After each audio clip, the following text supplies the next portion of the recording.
ಅಶ್ವತ್ಥಾಮನು ಮಹಾಭಾರತದ ಪ್ರಮುಖ ಪಾತ್ರಗಳಲ್ಲಿ ಒಬ್ಬನು.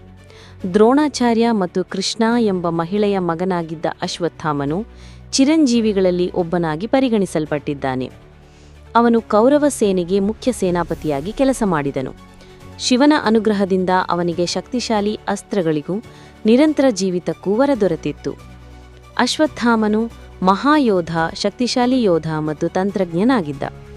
ಕೌರವ ಪಾಳೆಯದ ಪರಾಭವದ ನಂತರ ಅವನು ಕ್ರೋಧದಿಂದ ಪಾಂಡವರ ಮಕ್ಕಳನ್ನು ರಾತ್ರೋರಾತ್ರಿ ಕೊಂದನು. ಇದನ್ನು ಅನೀತಿಯಾಗಿ ಪರಿಗಣಿಸಿ ಶ್ರೀಕೃಷ್ಣನು ಅವನಿಂದ ಬ್ರಹ್ಮಾಸ್ತ್ರದ ವಿದ್ಯೆಯನ್ನು ಹಿಂಪಡೆಯಲು ಯತ್ನಿಸಿದ. ಅಶ್ವತ್ಥಾಮನು ಬ್ರಹ್ಮಾಸ್ತ್ರವನ್ನು ಉದ್ಗರಿಸಿದರೂ ಅದು ಅಪಾಯಕಾರಿ ಎನಿಸಿದಾಗ ಶ್ರೀಕೃಷ್ಣನು ಅದನ್ನು ನಿಷ್ಕ್ರಿಯಗೊಳಿಸಿದ.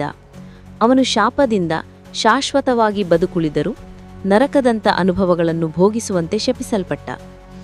ಪುರಾಣಗಳ ಪ್ರಕಾರ ಅಶ್ವತ್ಥಾಮನು ಇಂದಿಗೂ ಜೀವಂತನಾಗಿದ್ದು ಪೂರ್ವಾಪರ ಪಾಪಪುಣ್ಯಗಳ ಫಲವನ್ನು ಅನುಭವಿಸುತ್ತಿದ್ದಾನೆ.